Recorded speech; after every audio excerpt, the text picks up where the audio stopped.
Παραπάνω. Πολύ που το γύρισες. Αλλά δέχομαι κομπλιμέντα, πες ό,τι θέλεις. Λοιπόν, να με ανεβάσεις λίγο. Ναι. Νομίζω ότι τόσο με την ερμηνεία των τραγουδιών σου που κάνεις, είσαι πάρα πολύ όμορφη στην πίστα πάνω, αλλά όσο και με τον ωραίο χαρακτήρα που έχεις, γι' αυτό και είσαι φίλη μου. Φίλος μου είναι κάποιος, και δεν το παίρνω, ξέρεις, γιατί έχει χάσει την έννοια της φιλίας, ή μάλλον η λέξη φιλία έχει χάσει την έννοια της σήμερα, τον οποιοδήποτε λέμε φίλο. Και... επειδή δεν τον έχουμε εχθρό, γι' αυτό. Αυτό είναι κάτι άλλο. Είναι απλώς γνώριμος, γνωστός. Ναι, όταν δεν έχεις εχθρό κάποιον τον λες φίλο, αλλά άλλο φίλος ο καθεαυτού. Φιλία σημαίνει αμοιβαία εκτίμηση, εκτιμάς το χαρακτήρα του αλληνού, τα προσόντα του.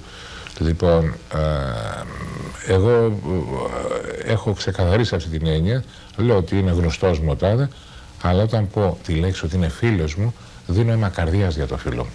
Δηλαδή, σε όποια δύσκολη του στιγμή είμαι σε συναγερμό επί 24 ώρου βάσεως. Σπανίζει αυτό στον κόσμο σήμερα. Δυστυχώς.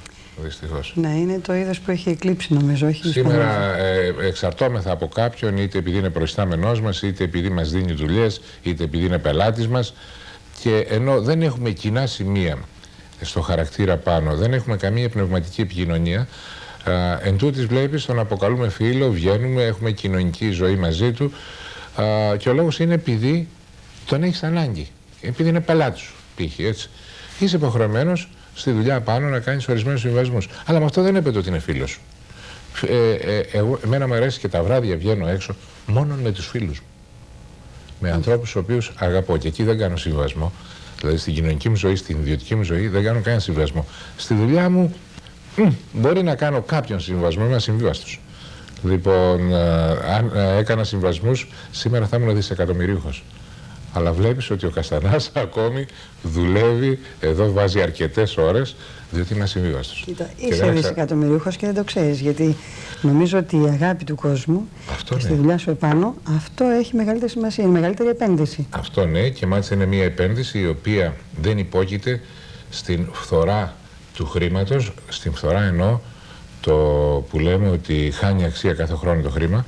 Εδώ η αγάπη, όταν σου έχει ο κόσμος αγάπη και εσύ έχεις αγάπη στον κόσμο, είναι κάτι που ανατοκίζεται. Δηλαδή ποτέ η αγάπη είναι μια κατάθεση, είναι ένα βιβλιάριο στην τράπεζα του κόσμου που ανατοκίζεται πάντα και δεν υπόκειται στη φθορά της αξίας του χρήματος.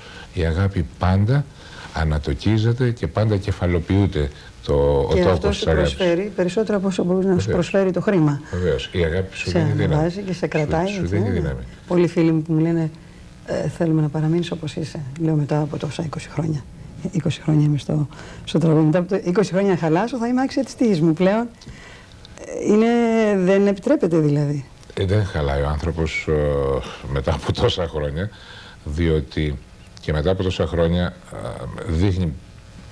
Κρατάει έναν χαρακτήρα που είναι ο χαρακτήρας του, διότι και λίμωνο ο καθένας μας να παρουσιαζόταν με ένα άλλο προσωπείο. Μέσα σε όλα αυτά τα χρόνια θα είχαμε κουραστεί να παίζουμε κάποιο ρόλο που δεν είμαστε, που δεν μας ανήκει. Εγώ τουλάχιστον θα είχα κουραστεί να παίζω έναν Καστανά που δεν είναι. Που δεν είμαι δηλαδή. Αυτό που δείχνω στη τηλεόραση, αυτό είμαι και στην πραγματικότητα. Να είσαι σίγουρος ότι βγαίνει. Ναι. Όταν είναι αυθόρμητο.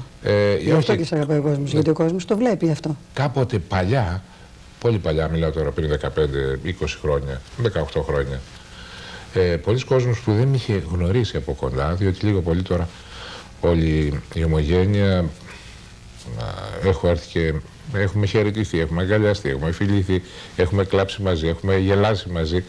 Με ξέρουν πλέον, είμαι ένα αναπόσπαστο μέλος της οικογένειάς τους. Αυτή τη οικογένεια που λέγεται ομογένεια. Παλιά νομίζαν, ξέρω εγώ, ότι είμαι εγωιστής. Πολλοί μου το είχαν πει αυτό. Και όταν με γνώριζαν από κοντά, δεν περιμέναν ποτέ να αντικρίσουν έναν άνθρωπο πολύ πιο απλό από ότι είναι οι ίδιοι. Κοίτα, ο κόσμος είναι επιφυλακτικός μέχρι να γνωρίσει έναν άνθρωπο, μέχρι να δει πλέον. Διότι το να μιλάς απλά να βγαίνεις και να σε βλέπουν να μιλάς ή να συμμετέχεις τέλος πάντων κάπου, δεν είναι απόλυτο ότι σε έχει μάθει κάποιος. Αυτό έρχεται όλο με την πάροδο του χρόνου και έχεις δώσει κάποιο διαγωνισμό, κάποιο τεστ τέλος πάντων όλα αυτά τα χρόνια και έρχεται μόνο το πράγμα. Δεν χρειάζεται ούτε διαφήμιση ούτε τίποτε, κατάλαβες. 21 χρόνια επί καθημερινής βάσης. Αλλά επειδή το θέμα της συζήτησης δεν είναι ο Δημήτρης ο Καστανάς, είναι η Κέτι Μπόνι, με αυτό το τόσο ωραίο άκουσμα που έχει. Εμένα είναι το μπόνι, όταν ακούω στα αυτιά, έρχεται από τον πόνο. Ναι. Το ωραίο, δεν ξέρω. Όχι τον Μπόνι και Κλάιντ και μας όχι, αυτό. Μπόνο που λένε και οι Ιταλοί. Μπόνο, όπως λέμε σπανιόλικα. Λοιπόν, είναι για μένα ένα χάιδι στα αυτή. Είναι πολύ ωραίο. Είναι καλλιτεχνικό ασφαλώς, έτσι. Ναι, έχει κάποιες ρίζες από το ονοματοπατρικό της μητέρας μου. Από το ονοματοπατρικό, το πραγματικό σου όνομα πώς είναι? Δεν θέλω να το πω εδώ στον αέρα. Δεν θες να το πεις στον αέρα, εντάξει. Για πολλούς λόγους. Λοιπόν, φίλοι μου... Να σου πω κάτι, συγγνώμη, ένα λεπτό. Θέλω να πω για το μαγαζί, είπες κάποιες μέρες ότι έχω ξεκινήσει. Χθες έκανα πρεμιέρα. Ναι, όταν είπα κάποιες... Και θέλω να σου πω κάτι, ότι έχει γίνει ένα μαγαζί φανταστικό, δεν μπαινεύω το σπίτι μου, πρόσεχε, ένα φανταστικό μαγαζί, γιατί είμαι και λιγάκι μυστήρια τώρα, όσο γερνάω, ξέρεις, προσέχω που, τι και πώς, ας πούμε, και είδα ένα μαγαζί που δεν πίστευα ότι από τον επιχειρηματία, τον Κυριάκο, τον Κουράκο, μέχρι στην κουζίνα μέσα τα παιδιά που δουλεύουν, μέχρι τους σερβιτόρους, μέχρι τους συναδέλφους, μέχρι όλους, πίστεψέ με ότι χθες το βράδυ ήταν μια φανταστική βραδιά. Όλους τους λάτρεψα, γιατί είναι το κάτι άλλο. Δηλαδή, έχω δουλέψει παλιά, ξέρεις, εσύ στη Σπηλιά, το 88, και είχα δουλέψει και πριν που λεγόταν Σκοπιός, το 76, όταν πρώτο ξεκίνησα. Λοιπόν, ούτε μία σχέση βέβαια. Παρότι η δουλειά μας έχει χαλάσει, έχει πέσει πάρα πολύ στα μάτια του κόσμου, για πολλούς λόγους, αλλά ήδη είδα ότι το μαγαζί αυτό είναι κάτι άλλο και ελπίζω να κρατηθεί έτσι. Προηγουμένως που είπα ότι έχουν περάσει μερικές μέρες, τι γίνεται? Μίλησα με τη γλώσσα και τη σκέψη της τηλεόρασης, διότι ναι μεν εσύ άρχισες χθες και μετρούμε το χθες με το σήμερα που γίνεται taping, που γράφουμε, μαγνητοσκοπούμε αυτή την εκπομπή. Πλην όμως επειδή αυτή η εκπομπή θα παρουσιαστεί μετά από 2-3 μέρες που τη γράφουμε στο στούντιο, γι' αυτό είπα ότι έχουν περάσει μερικές μέρες. Μέτρησα, η εκπομπή αυτή είναι λίγο σιτεμένη, με την καλή έννοια του σιτέματος, 2-3 ημερών, γιατί έχω το λόγο μου. Δεν θα ήθελα να βγει η συζήτησή μας σε μια ώρα ή σε μια μέρα που δεν έχει την ακροαματικότητα που θέλω να έχει. Εντάξει. Λοιπόν, προκειμένου να σε προσέξω όπως πρέπει, γιατί είσαι φίλη μου, και αφετέρου επειδή έχω μια ιδιαίτερη εκτίμηση στο πρόσωπο του Κυριάκου του Κουράκου, του ιδιοκτήτου της Σπηλιάς, και μια ηθική υποχρέωση, ας το πω ξεκάθαρα, είναι πελάτης μου, γιατί όχι. Λοιπόν, εκτός το ότι είναι φίλος, λοιπόν, είναι και πελάτης μου και θέλω να τον προσέξω ιδιαίτερα.